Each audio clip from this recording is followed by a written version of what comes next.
Hey everyone! It's been a great week for rewriting Naruto.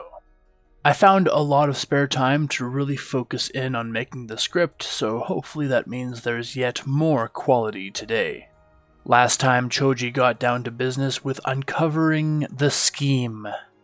He didn't get the exact answer he wanted, but he certainly determined that something's wrong. Our Hokage, our beloved Hokage, turned to violence. Nothing irreversible, but a bad step in a dark direction.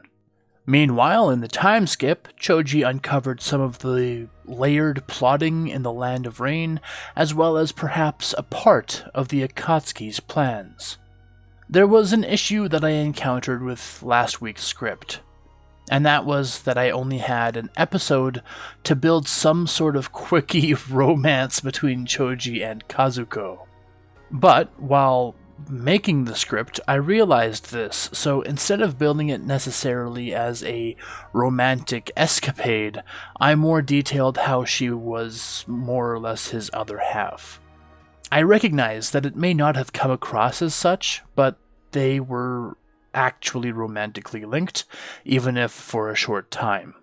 It's easier to set up the romances with characters that have been around since the start of this rewrite.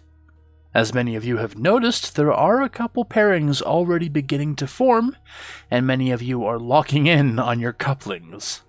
But for these short-term experiences, it's a true challenge to communicate a romance in a 20-minute window without outright saying that they're like making out in a closet or something stupid.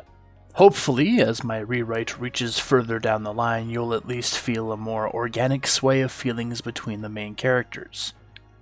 Romance is most certainly one of my weaker suits, and it's something that I have to work very hard on in writing. And everyone deals with it differently, right? Some people are bold, even as teenagers, and just outright tell people if they have a crush on them. Others become friends first and hope that it develops along the way. Others still don't even talk to the person and shyly hope that circumstances will simply become what they want them to. And there are so many protagonists, especially in manga, that are the third option, and it drives me up the wall.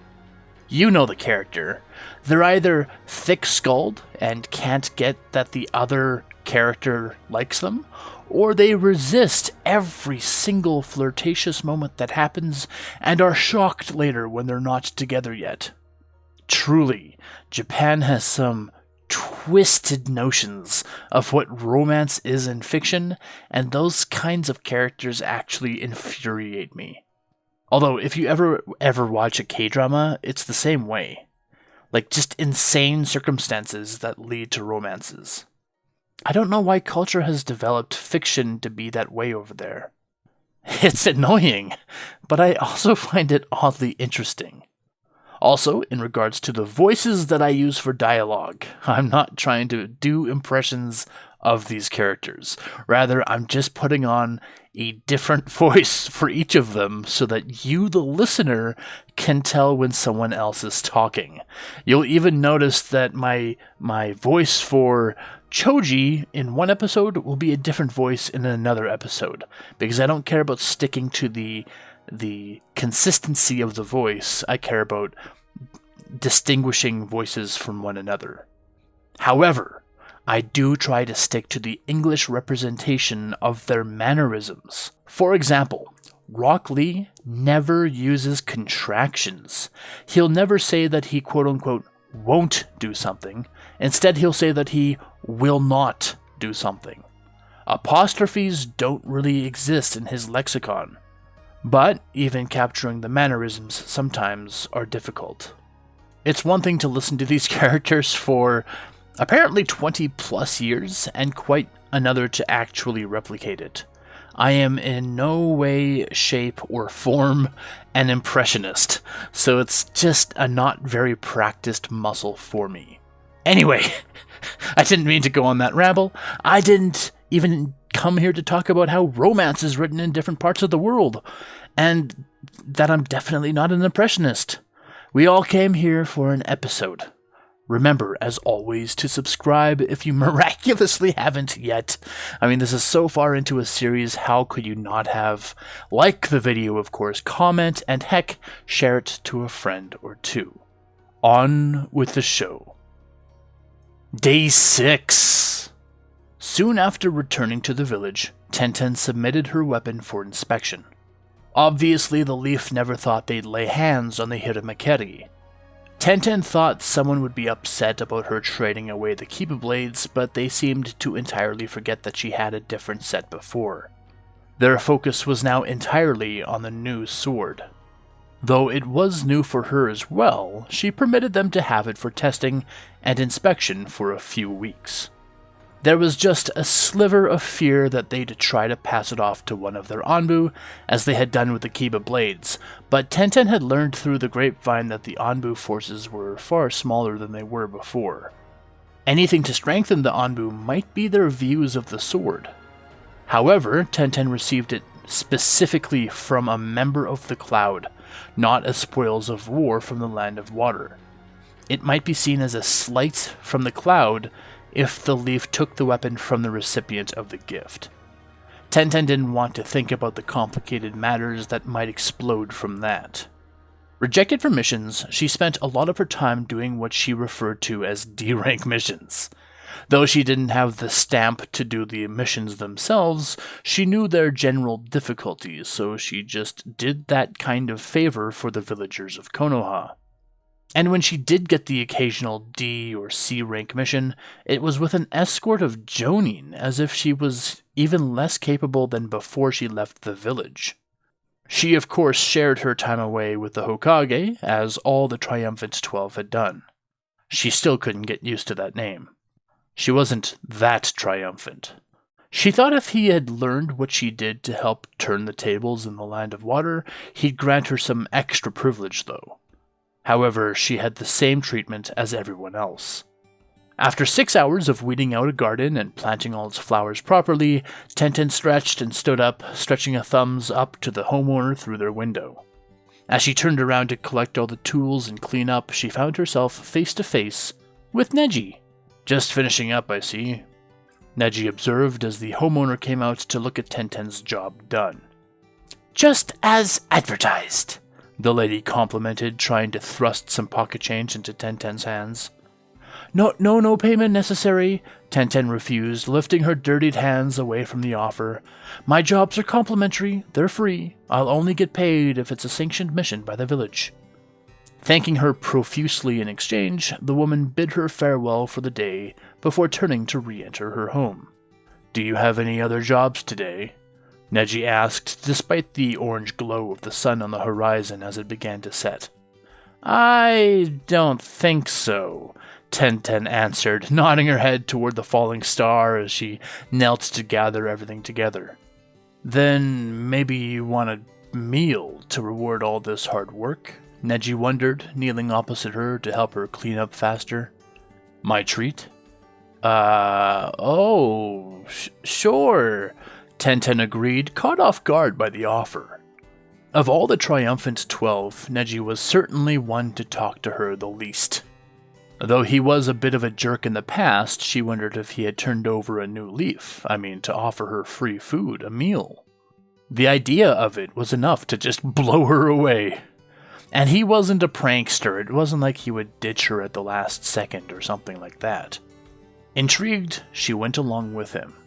This intrigue dissolved quickly though, as she sat down with him, Kiba, Shino, Choji, and Shikamaru. She thought Neji maybe had grown a heart and been capable of human emotion, but he was just trying to entice her to this meeting with half of their class. Rolling her eyes specifically at him, Tenten turned to them and asked why they wanted her in their little weird party. "We've noticed something dangerous happening," Shikamaru said carefully. "The members of our class that aren't present are going to do something acutely devastating to the village," Neji elaborated, notably annoyed by Shikamaru's wording. "We agreed to let Shikamaru tell her," Kiba complained, glaring at Neji. "He's being too vague," Neji remarked. I don't want to be here all night." "At least let me order something," Tenten joked. They claimed to be on the same team, but they couldn't even agree on how to tell her whatever the secret was. As the server walked away with Tenten's order, Neji dismissively waved for Shikamaru to continue. "Yes, the other members of our class seem to be plotting against the village," Shikamaru proceeded, eyeing Neji warily for another interruption. "Yeah, right," Tenten laughed, shaking her head at the suggestion and sarcastically adding, "The son of the Hokage and the heir of the Hyuga clan are teaming up to attack the village." "It's unfortunately true," Shikamaru nodded, and no smile was seen. "We have rather strong evidence that they plan on attacking the Hokage. I only call it attacking because we're not quite sure how they would pull this off. But why would they plan such a thing without some chance at success?" "Okay, sure," Tenten smiled, trying to break his serious tone. "Sasuke adores the Hokage, and Sakura doesn't have a bone of dissent in her body. Ino's from one of the oldest clans in the village. This is a ridiculous prank." "I wish it was a prank too," Shikamaru continued solemnly. "Even if we're wrong, we need to stand in their way, just in case." "Well, have you thought to tell the Hokage, rather than me, of all people?" Tenten asked, her smile fading but an eyebrow lifting, still suspicious. "Lord Forth is a different man compared to when you were all last in the village. He's harder now," Shikamaru explained. "I fear that if we tell him, he'll imprison or even kill any would-be usurpers." "You're telling me that he'd kill his own son?" Tenten wonders, mind unchanged. "Now I'm convinced this is a prank." "Tenten, you didn't hear what I heard!" Kiba started excitedly, having lost faith in Shikamaru's communication, or perhaps just lost his attention span to listen quietly. "They said they were going to kill the Hokage." "You heard this?" Tenten asked, weary. "We've all found breadcrumbs that point to the same end goal," Shikamaru asserted, shaking his head at Kiba. "We're not lying to you," Shino insisted, trying to dispel her repeated claims of it being a prank. Leaning back in her chair, Tenten shakes her head at them. "I was teamed up with Naruto and Hinata, and even Sakura later. There's no way any of them would do any harm to the Hokage." "It's a tough pill to swallow, but you need to figure out how to instead of staying in denial," Neji said, smacking his hand on the table to pull her attention. "Look," Tenten said at last, "the other half of our class aren't idiots. Have any of you thought about how this could end? They successfully kill the Hokage and are subsequently killed by Anbu and Jonin coming to his defense, or they fail to kill the Hokage and he kills them firsthand. You're suggesting that they've really turned so fanatical?" Shikamaru and Shino looked between each other, but before either could answer, Neji continued. "We've little or no idea what each other has learned in our time away. It's entirely possible that they're capable of pulling it off and getting away with it."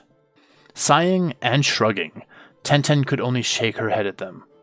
"Well, this just doesn't make any sense." "We'll show you proof. They're bound to slip up again," Kiba insists, energy causing him to bounce off the walls, essentially. "I mean, they have with each of us." "And time," Neji added, "is of the essence." "Couldn't we just tell some Jonin then?" Tenten asked. "Why is this our responsibility to stop it if it is in fact true? And what happens if it is? Are we going to kill our own classmates? Without telling anyone else? Wouldn't that put us in prison? It's like none of you have considered the consequences of all of this." "What about Lord Jiraiya?" Tenten asked them, since one of the supposed conspirators was the one to revive him. "Why would they bring him back to health and then assassinate his student?" Nodding, Shikamaru says, "We've thought about that too. If they can convince Asani..." "No," Tenten says, finally, shaking her head. "I'm not a party to this. I won't tell anyone, but I'm not going to help you." "She's with them!" Kiba whispers to Choji, who told him that she's still sitting right there. She can hear everything. I'm not with anyone. I don't even know what's going on. You all sound crazy to me, Tenten argued, standing on her seat and motioning for Shikamaru and Shino to get out of her way so she can leave. As she walked away from the restaurant, Tenten just could not believe how much her own classmates were so ready to turn on each other. How was she getting more camaraderie and cooperation from the Cloud Ninja? She blushes slightly as she gets angry at Neji's trick invitation. She didn't even get to eat anything. The food hadn't arrived yet. Meanwhile, what the Cloud Ninja did for her was on another level in comparison, and her blushing turns from anger to longing. No wonder she hadn't really seen anyone since returning. They were forming these stupid cliques to rebel against each other. She wondered how long that had been going on for. If they couldn't trust telling the Hokage, though, maybe she could trust asking one of the Sannin. Lord Jiraiya was still resting, so Lady Tsunade was her only option. Changing route from home to hospital, Tenten promised herself that this was the only part of their silly scheming that she would take part in. She would posit it as a hypothetical to figure out how some of the most superior ninja in the village would react. If Shikamaru was right, and the Hokage was more harsh than he used to be, then it was entirely possible that Lady Tsunade would be of a similar mindset. Everyone in the village knew where to go to find Lady Tsunade, but she had a bit of a reputation for telling people to get out when they approached her with small matters. Tenten hoped that her matter would be of passing marks for the Sannin. But her rejection of so many people had built up to somewhat of a myth in the village, and scared most people away from approaching her in the first place. Not to mention how strong she was as a kunoichi. Tenten felt both attracted to her presence, but also scared by it. It was an odd feeling since she grew up aspiring to be just like Lady Tsunade, only to now be kind of scared of her. Not that she had any bad reputation other than being grumpy while working. Reaching the hospital, Tenten slipped past reception and beelined straight for Lady Tsunade's office. When she knocked on the door, it was not latched shut and just swung open. The room was lit within, but unoccupied. Tenten gave a courtesy greeting just in case before entering, but there was no sign of anyone present. Casually walking to the Sannin's desk, Tenten wondered where she would be, perhaps retired for the day. There were massive stacks of paper littering the desk, so much so that Tenten couldn't actually see the desk itself. No wonder the Lady Sannin was so annoyed when people bothered her. She had a lot of work to do. On a noticeably cleared corner of the desk, there was a leather-bound book that lay open just a few pages in. She wasn't sure if she should wait a little while for the Sannin to return or try again later. Waffling on the decision, Tenten became curious about what the book contained. When she was younger, she wanted to be a medical ninja as well, and learned rudimentary knowledge about medicine. She wondered what medical knowledge was contained within the book and if she could follow any of it. But by that same token, she didn't want to appear to be snooping through Lady Tsunade's things. Trying to distract herself with pictures and plaques hung on the wall around the room, Tenten looked away and paced while waiting for Lady Tsunade. After about 10 minutes, she decided that perhaps Lady Tsunade had actually gone home for the day. Walking to the door, Tenten paused for just a moment. Bending to her intrusive thoughts, she turned and walked toward the book, flipping to a random page. I've lost half the day. Forget the memory, and forget the blackouts. I struck Jiraiya-sensei while he slept. What if I struck Naruto? Slapping the book shut, Tenten realized those were the words of Minato Namikaze. For once forgetting consequences, Tenten scooped up the book and slipped it into her clothes, sprinting from the room. Naruto needs to see this. You're falling behind, Fuku, Tenten shouted as she dashed across the surface of 6 feet of snow. The guy who was supposed to be training her how to do this stuff couldn't even keep up.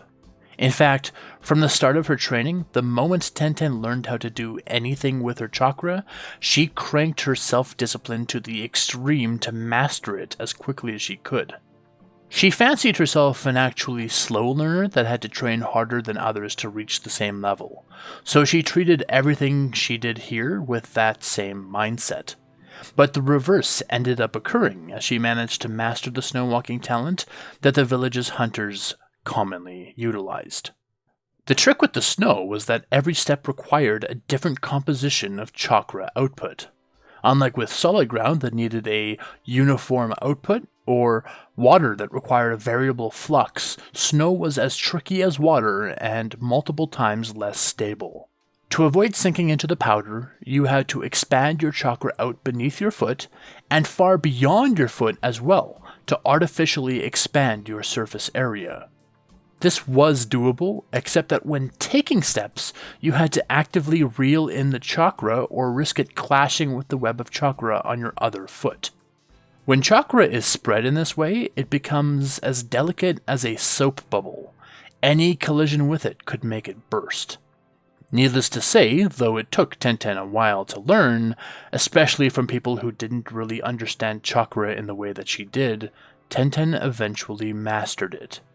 It was no longer active effort, but muscle memory. Yes, yes, Fuku mumbled in frustration as he carefully walked across the snow. Even their native hunters couldn't cross the snow as swiftly as Tenten anymore. There wasn't even a competition against her in this category. Just as Tenten surmised as well, she didn't appear to have an element to her chakra, but perhaps because she was surrounded by people who didn't even know what chakra was, it didn't bother her. She could do all that she needed to do without the elements anyway, and this way she could fixate her time on more important matters to her, like mastering the Kiba blades, which were still proving to be a challenge for her. She really liked their form in that they were paired. They were light as a feather to wield and gave her a taste of the lightning element. However, even with her trained chakra control, it was still outrageously difficult to rein the blades in once she fed even a little bit of chakra into them. They seemed ravenous and ate away the bulk of her chakra whenever she used them in that way. But, true to their legendary status, nothing she did seemed to scratch or damage the swords in any way, even after all this time that she had struck them against trees and to cleave down animals while hunting. Blood and mud seemed to slide right off the blade, and they never seemed to need any sharpening. While in their cavernous village, she also learned how to do rudimentary smithing to craft her own kunai and shuriken.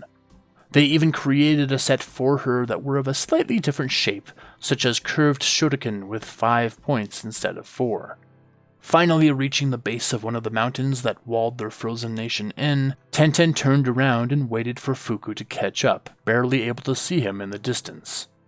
They had looked out on this day, and there was no storm, and very little wind to obscure their vision.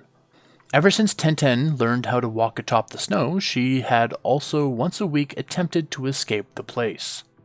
Since most of the cave tunnels were totally unexplored, she figured the safer option was to attempt scaling a mountain. For survival purposes, they were meant to travel in groups of 4 at the very least, so that 2 could stay behind if someone got injured, and 2 could go back to the village, and no one would ever get lost. But in this case, they were just around the corner from the village, and if a storm crept in suddenly, Tenten would call off the attempt to return with Fuku safely.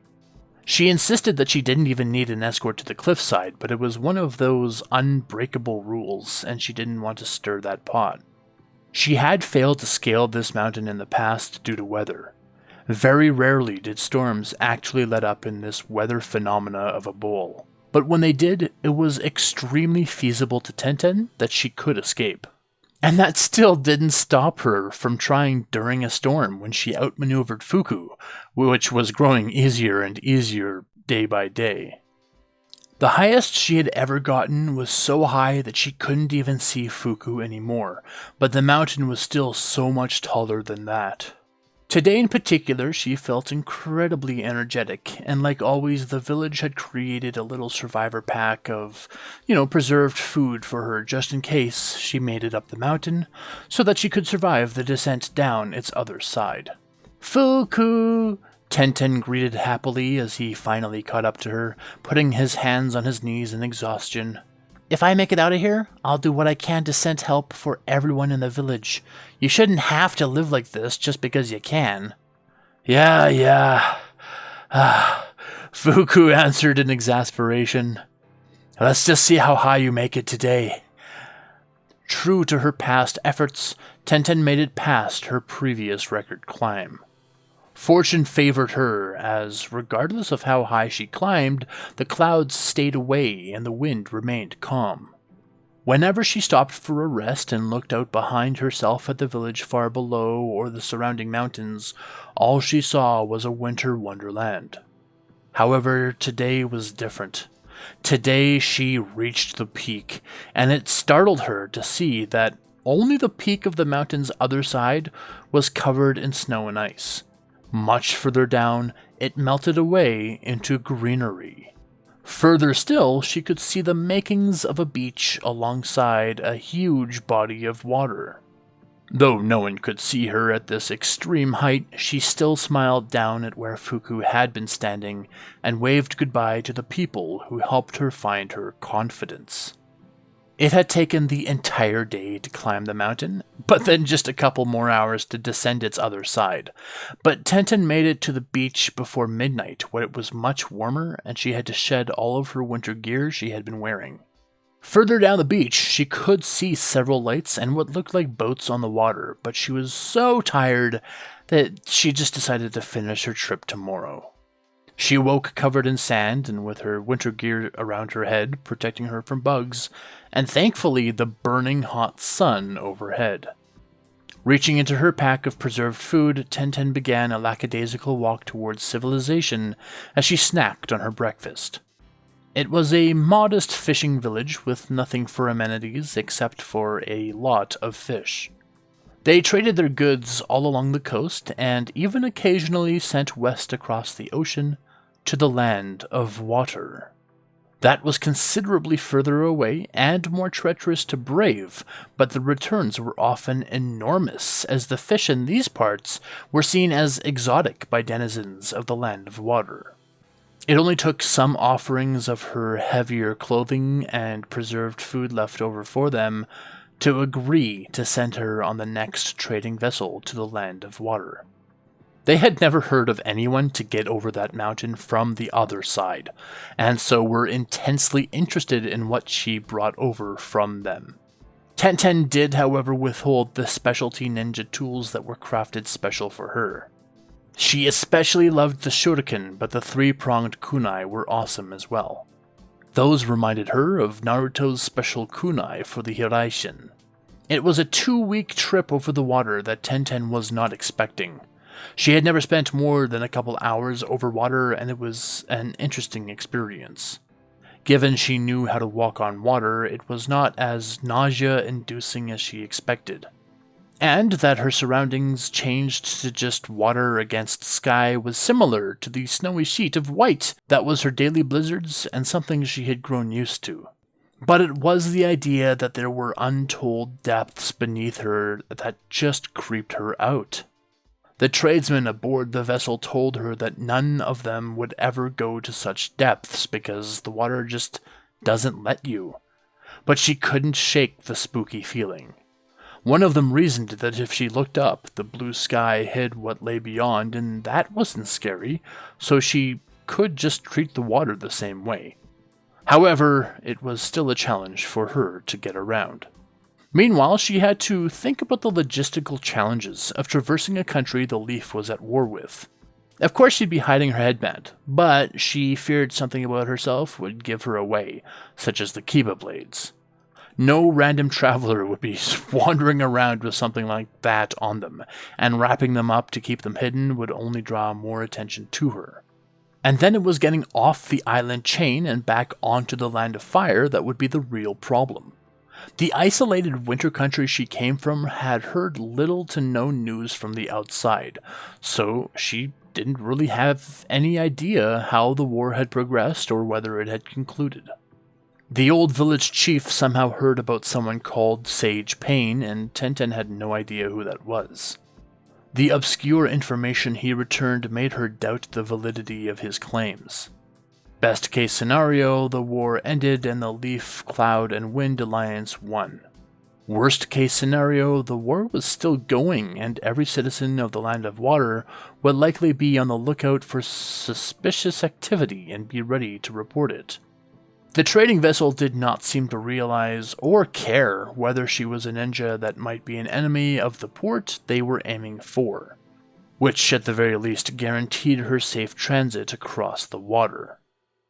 Arriving at the other side, Tenten played the fool to get off the boat.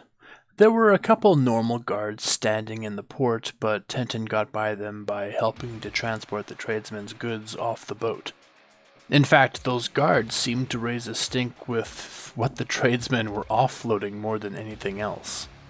And with them distracted, Tenten stole away and out of the village.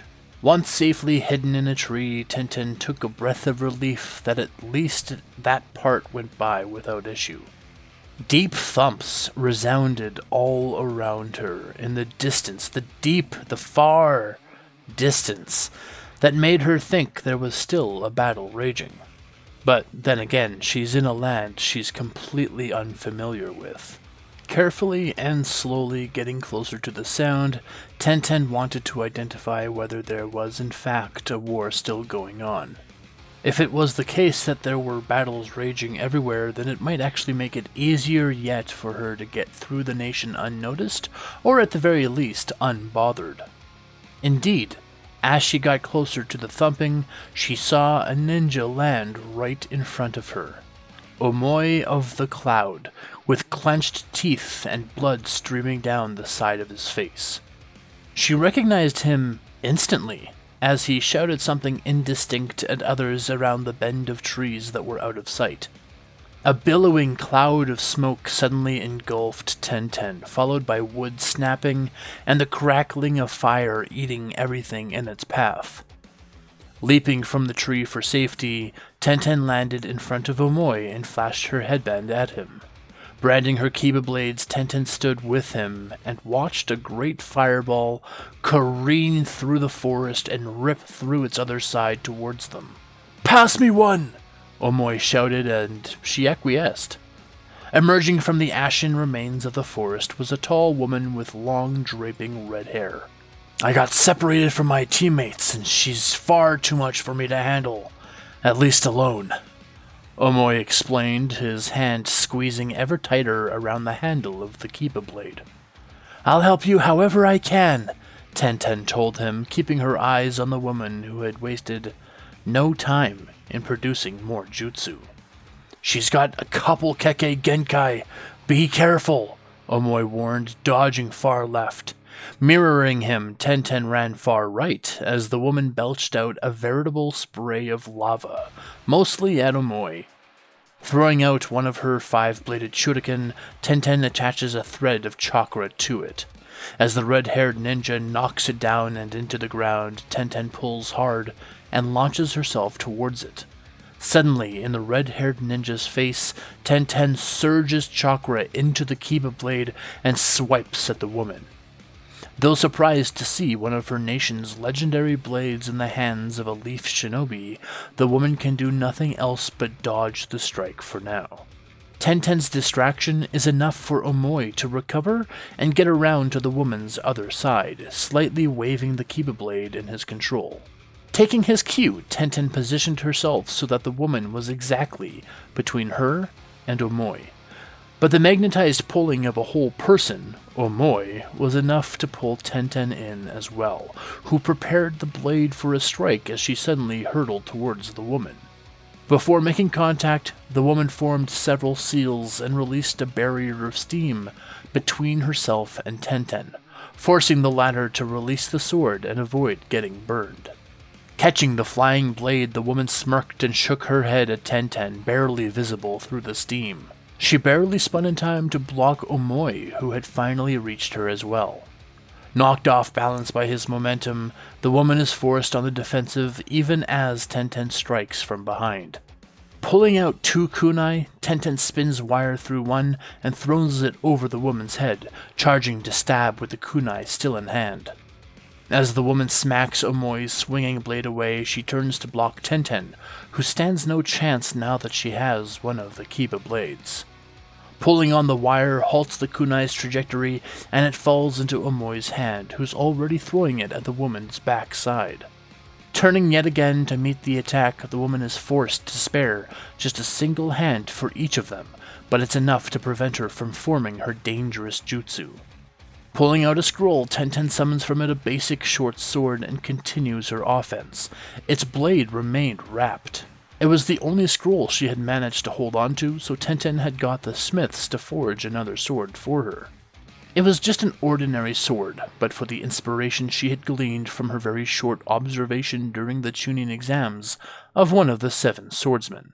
Swinging it at the woman, Tenten grins when the woman not only blocks it, but charges her Kiba blade with electricity. This surge ignited the wrapping around the blade, and the wrapping itself was nothing but dozens of explosive tags wrapped around the blade. Reaching with her spare hand, Tenten grabbed hold of the woman's wrist and challenged her to keep hold of the Kiba blade. It was a high-risk attack, but Tenten had planned for this kind of situation, where someone had stolen her Kiba blades from her. She had a couple other strategies, but she wasn't getting to that yet. She was a close-range fighter to begin with, so she needed to become accustomed to the risks involved with that style of combat. It was a short fuse on explosive tags, and the red-haired woman stubbornly held onto the Kiba blade, perhaps attempting to call her bluff. However, the tags ignited, and both women were engulfed in a ball of fire as Omoi leapt to safety. As the smoke cleared, Tenten emerged largely unharmed, but the mere proximity to the multiblast was enough to shock the red-haired woman. Smashing her wrist with the butt end of her kunai, Tenten knocked the other Kiba blade free and leapt to safety as Omoi jumped in for another attack. Dropping to a knee to catch her breath, Tenten couldn't believe the woman was willing to just take the hit. Though she didn't take any damage herself, it was exhausting for Tenten to absorb the blow. She didn't have the deep chakra pool of someone like Naruto to allow her to continue with such recklessness. A flash overhead marked the arrival of Darui as he descended upon the red-haired woman with several claws of black lightning carving through the earth around them. As he met fists with the woman, the latter started whistling, but not from the mouth. Losing form, she also lost her color as she suddenly turned glowing red and burst like a bubble of magma, forcing them all away from her. "Lava clone!" Darui shouted, spinning to scan their surroundings. "Who's the girl?" "Tenten! She competed with us in the Leaf's Chunin exams," Omoi told him. He remembered who she was. "Solid," Darui nodded, eyeing the Kiba blades shared between the two of them. "Join us for the remainder of this fight, if you will, Tenten." "I'll do what I can!" The mist ninja they had been fighting retreated, allowing the cloud to regroup with Samui joining them later. Tenten learned that in her time away, Omoi had attained Chunin rank from the same match that had decided it for her. And now he had gone on so many war missions that he was about to attain his Jonin promotion. Likewise, simultaneous to his impending promotion, they had finally pushed the Land of Water onto its back leg. Their Jinchuriki and Mizukage remained smartly holed up, hidden from the world while their forces at last dwindled to an easy-to-defeat level. "That was Mei Terumi," Darui explained to them. "Word has it, she's one of the best ninja in their village."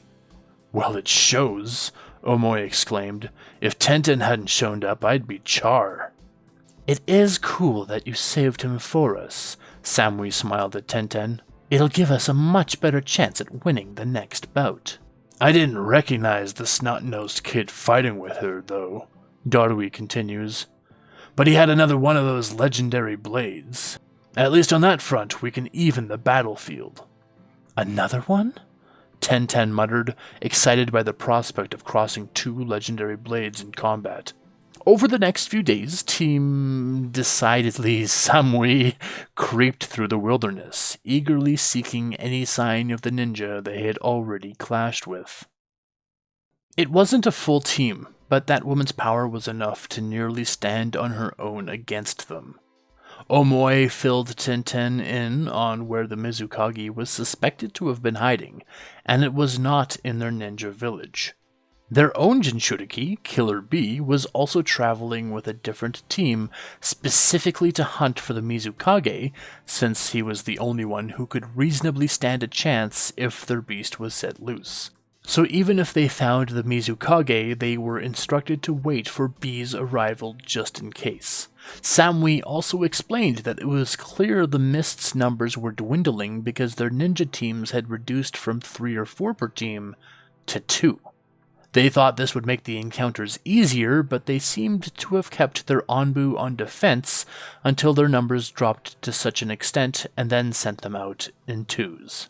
Regardless, the Mist were on the precipice of outright deletion, and it just blew everyone's mind that the Mizukage continued, still, to refuse to throw in the flag.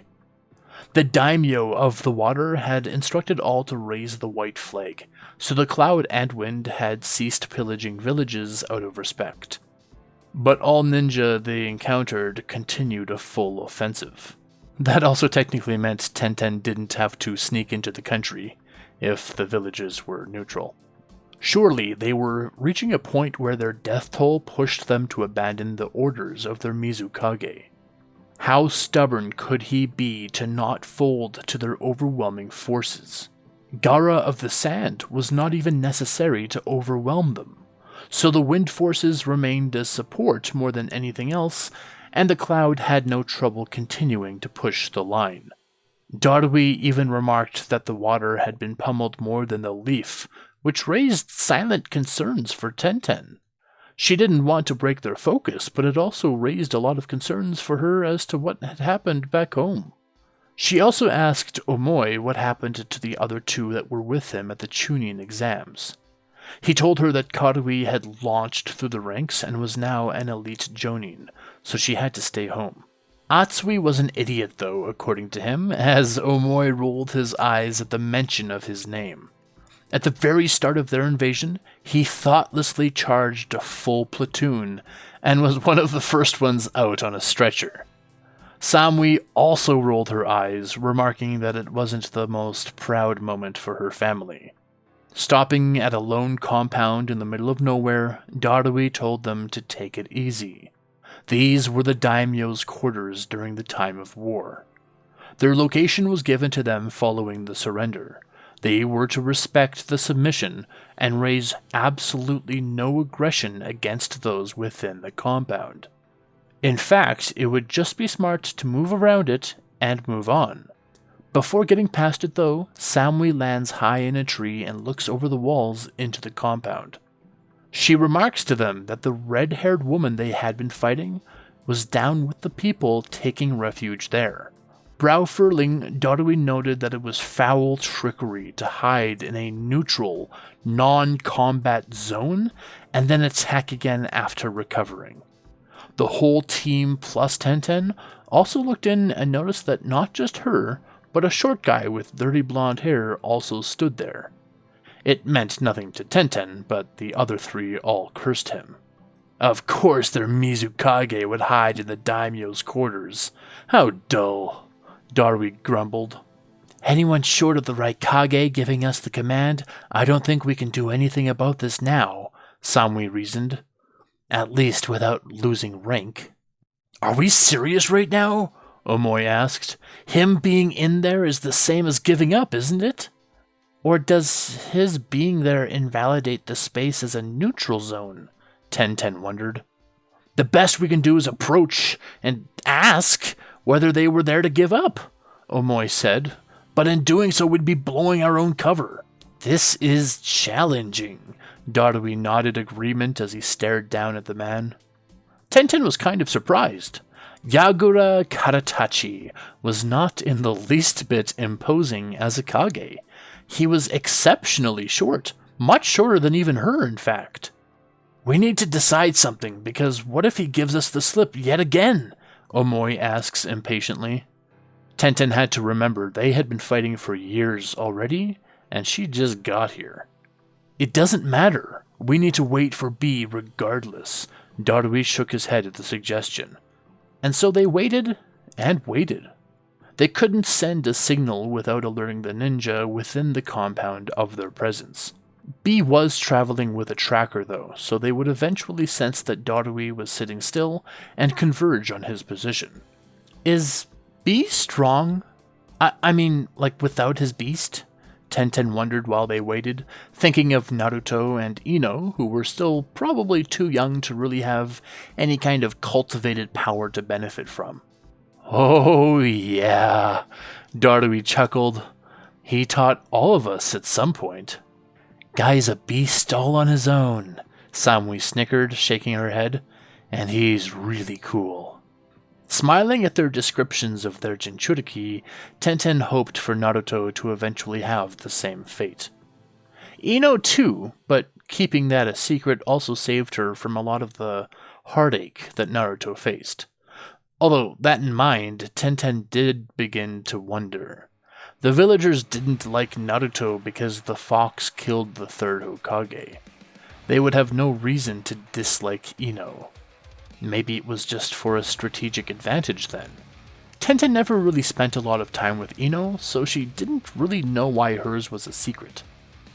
At dawn, on the fourth day that they waited, they witnessed an explosion on the far side of the compound. An explosion of smoke, from which 8 tentacles sprung forth. Oh boy, Darui muttered, springing to his feet, commanding the others to prepare themselves to cut off any ninja that attempted to flee, but to specifically leave harmless citizens alone. What if his beast kills them? Tenten shouted through the noise of panic forming below as the roaring bull's head of the 8-tailed beast emerged from the smoke. B is best friends with his beast, Omoi reassured her. They work in perfect tandem. It makes him the best Jinchuriki! Come on! Let's get to work! Samui shouted as the team leapt from the tree to the top of the wall of the compound. Leaping eventually to ground level, they headed off the only 3 threatening figures in the compound.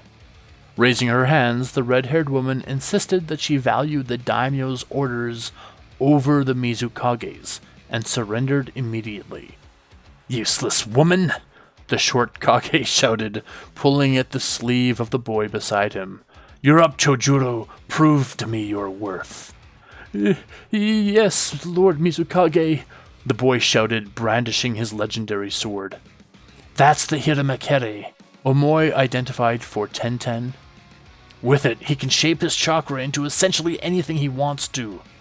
Brandishing her Kiba blades yet again and charging them with chakra, Tenten smiled at the challenge of facing off against presumably a Kenjutsu master. Why would the Mist give such a young ninja their only legendary blade? Pausing for just an instant, Tenten realized that referred to herself as well. I have this fight! Tenten claimed, charging ahead of the group and clashing directly with Chojuro, who defended easily against her blades. Despite his stature, he was shockingly strong. Omoi, aid Tenten, Darui with me, Samui shouted as the 2 senior ninja bypassed Chojuro and chased Yagura further into the compound. Please don't do this, Chojuro begged as Omoi attempted to flank him. His sword suddenly split in twine so that he could hold them both off simultaneously. It cloned itself almost. Tenten had never seen such a thing. Without a word of communication, though, Tenten handed Omoi one of her blades yet again, so that they could match either side of Chojuro with an equally capable blade. Audibly shivering at their strategy, Chojuro backed up several steps. Chojuro, it's now or never! The woman who surrendered shouted. She didn't sound annoyed at his hesitation. Rather, she was full of optimism for him. Yes, Lady May, Chojuro answered, a modicum of confidence in his voice. Despite wielding such bulky blades, Chojuro twirled them about and twisted them as he fought against them both simultaneously. Perhaps his meager demeanor was a front to lull his opponents into a false sense of security. Charging the Kiba blades with chakra, lit both up with lightning to apply additional pressure against the boy, who took it in stride, surging chakra into his own blades. Suddenly, his swords became blurs, leaving shadow copies of themselves as he swung them, and they were all just as tangible as the actual sword, eliminating nearly every opening that normal swordplay creates. And each time either Omoi or Tenten blocked his blades, Chojuro would simply twist them away from the guard and continue their motion, and therefore a trail of swords continued to shield him from their strikes. "Water style!" he shouted from behind his wall of blades. "Great geyser jutsu!" "Watch your feet, Tenten!" Omoi shouted, diving to safety. The surge of water came up out of the ground into Tenten's hand, before converting back into raw chakra that scattered aimlessly around her. Dropping his swords, assuming that his opponents had created distance, Chojuro opened himself up for Tenten's successful strike, slashing him down the middle. The lightning-infused blade ran from shoulder to hip, tearing his flesh apart just as quickly as its lightning burned the cut shut. Gasping at the strike, Chojuro staggered away from her, shocked that she took the hit from his jutsu. She discovered in her training that if she could convert her chakra to any element she touched, surely she could also do the reverse. Not only does her chakra take on the element of anyone she is in contact with, but she can also dispel the elemental aspect of several jutsu. It wasn't infallible though. Raw chakra could burn someone if there was enough of it. She was taking a risk every time she chose to block a chakra-based strike like that. It was also how she blocked the paper bombs against Mei. Evidently though, this high-risk strategy paid off well against both Chojuro and Mei. At most, she could only do it a couple times in a fight before exhausting herself of chakra. Once an enemy figured out what she did, it would also cease to be a viable strategy. The first time was all she could really limit herself to. But with Chojuro so injured now, perhaps they could force a surrender from him as well. "Lightning style, ravenous wolves jutsu!" Omoi shouted as Chojuro stumbled from the strike, and several wolf-shaped lightning strikes shot through the air and bit into Chojuro's still dropped guard, entering his body and giving him a full-body jolt. Though he recoiled from the two-stage attack, Chojuro remained on his feet and raised his swords again to resume his guard. By this point, he was finally breathing heavily. Hiramakere no longer left a trail of blades behind, which meant they had interrupted his flow of chakra to them. Emboldened to be on the offensive, Tenten and Omoi both struck their blades against him at once, but Tenten was still shocked to see him holding up so well against two people. Another roar emanated from behind them as the Mizukage let slip his own chakra beast, the Two Tails, to combat the Eight Tails that was obviously, up to that point, winning the fight.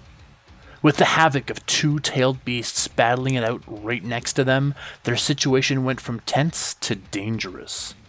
"Chojuro, fall back!" Mei shouted to him as the surrounding walls began to crumble.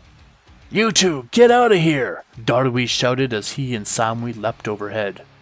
"We stop now, we're not getting that sword," Tenten told Omoi as he began to step back. "Don't let him retreat!" Growling, Omoi nodded to her and kept pressure on. "Chojuro, I'll get you a new sword. Don't die for that one!" Mei screamed as the Two Tails fell backward, forcing her to leap to safety.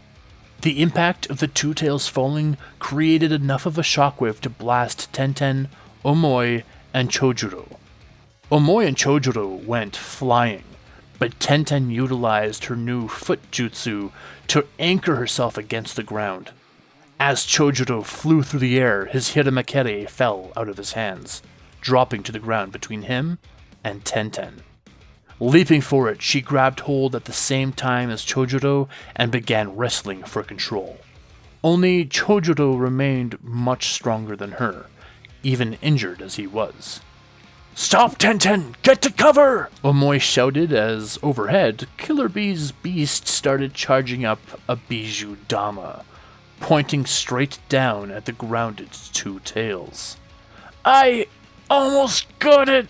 Tenten struggled, nearly ragdolling against Chojuro's comparative strength. "Stubborn!" Omoi yelled, joining her in the struggle for dominion over the sword. When not 100 yards away, the eight-tailed beast unleashed its Bijou Dama. The resulting explosion evaporated what was left of the compound and left a 20-foot deep crater in its wake. Climbing out from a pile of dirt that had been displaced, Tenten gasped for breath, thankful that she escaped the hit uninjured.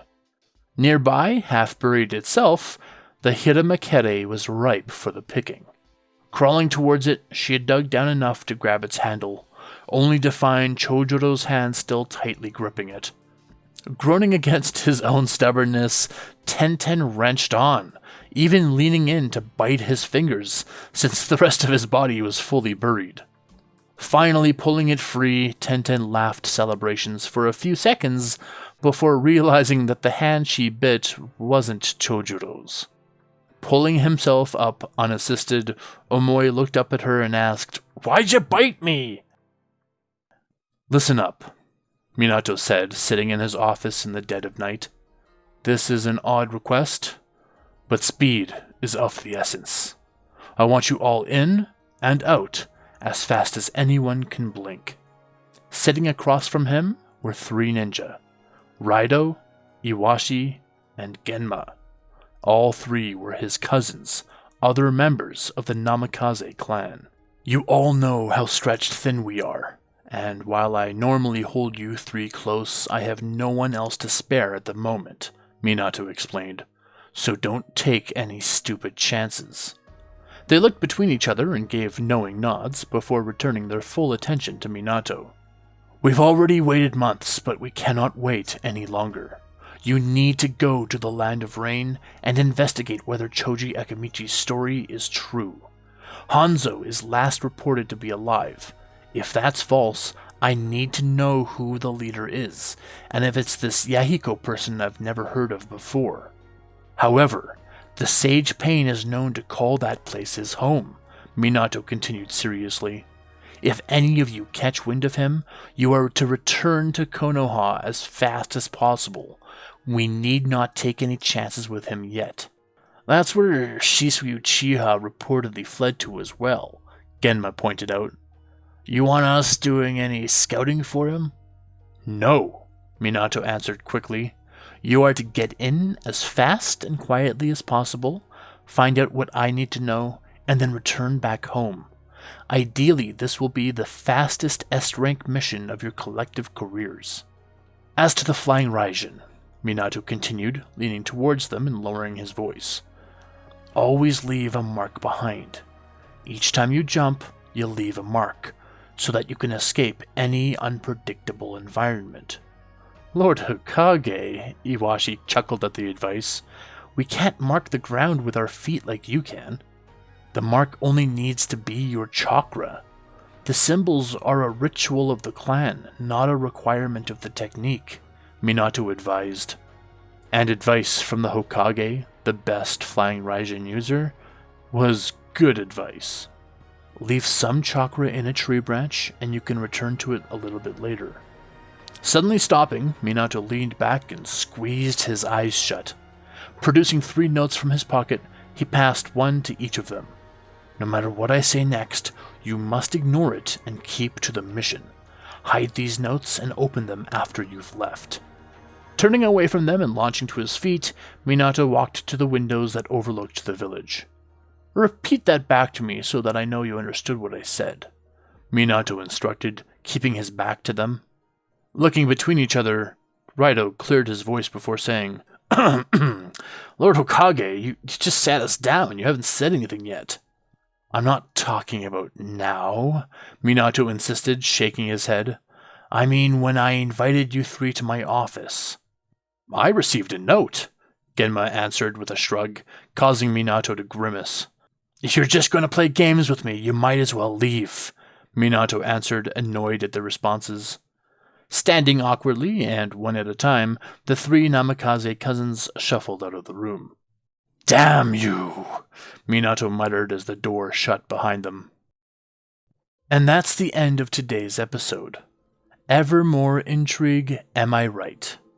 So much to think about, I wonder if I can even recap all of that. Of course, this episode is called Pivotal because of the discovered journal, as well as Tenten's role in helping bring the war to a close. Minato's journal is no longer private, so I wonder if we'll learn more about its contents later, hint hint nudge nudge. And he seemed to experience a shift in the middle of talking to his cousins. I wonder if they're aware of his issues. They're generally the selected bodyguards for him, so they might be more acutely aware of such things. Let's talk a little bit about Tenten's time skip adventure.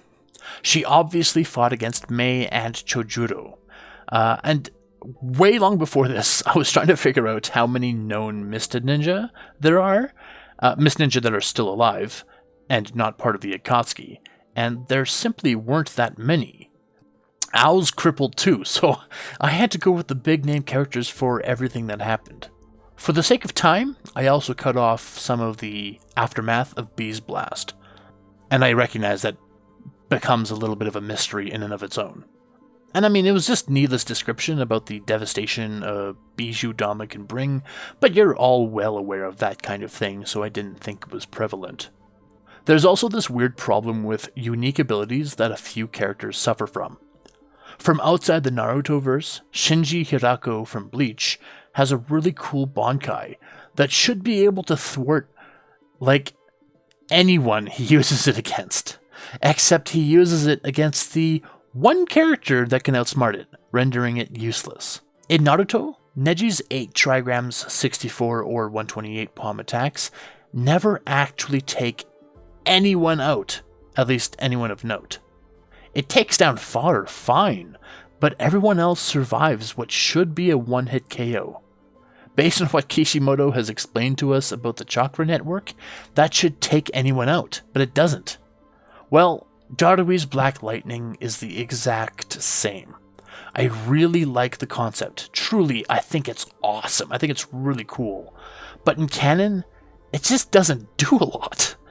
Though it wasn't much, I wanted him to at least force Mei to retreat with it, and she's powerful enough that it would be marked as an intimidating threat.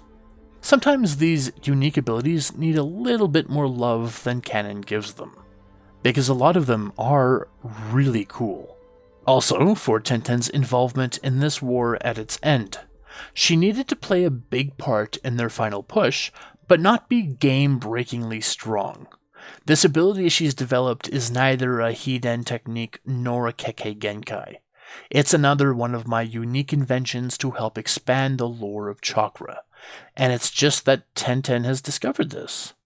She has a form of chakra that is exceedingly rare, but not unique. This is elementless chakra. It basically copies whatever element is thrust upon it, and at greater training, the user can reverse this process and undo elemental effects. That's the advantage of being elementless or chakra neutral. However, in terms of raw output and utility, it is certainly considered the weakest chakra type to have. Even if the person had a lot of chakra to utilize or perfect chakra control, being chakra neutral is extremely inefficient, and that just can't simply be trained out of. I purposely put a lot of restrictions on this because Tenten is not meant to be a master of chakra. She needs to have something cool about her that isn't overly powerful. Add to the fact that Hiramakere doesn't utilize elemental chakra in the same way that the Kiba blades do, and all the pieces simply fell into place for me. Also, her insistence on fighting to claim Chojuro's blade was perhaps the catalyst in them claiming it. Had they let him flee when the order to retreat was given, the chances of getting that sword would have been exponentially diminished. And anyone attaining a legendary sword is going to be viewed as a winner when they get home. It's one of the best spoils of war, especially for the Cloud Ninja, since many of them are trained in Kenjutsu. So, Omoi's crime of betraying orders would later be completely forgiven for the gain of such a powerful weapon, even though he could have died in the attempt.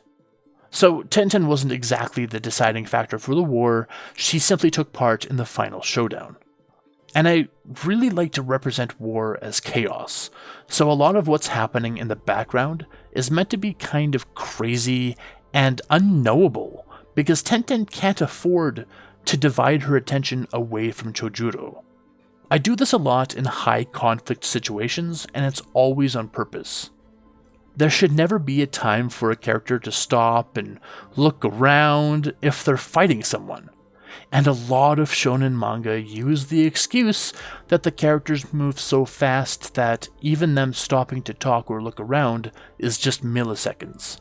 Or that Planet Namek is going to explode in 5 minutes, but we get another several hours of Goku fighting Frieza. It's because they're moving so fast that we're seeing the world in their time, man. That's just a cop-out, and I truly, truly despise explanations like that for serious situations. It's kind of ironic for me to complain about that, because one of my favorite fights in all of anime is during Dragon Ball, when Goku fights Jackie Chun, and they move so fast that the crowd can't tell what's happening, so they physically replay what just happened for comedic effect. But that's not a serious fight. That's just a tournament matchup where there aren't any real stakes. And between the Namikaze cousins and Tenten's odd talent, I hope I'm not betraying too much of the core tenets of this rewrite. I didn't initially intend on expanding the chakra system as much as I have. But for me, the more I understand a magic system, the more I can do with it. So adding these modifiers to chakra allow me to get creative later without breaking the system. And yes, these new iterations of chakra seem to all come from those who were teleported to the four corners of the world. Tenten is chakra neutral. Rock Lee has some weird meditative chakra that we haven't fully explored yet.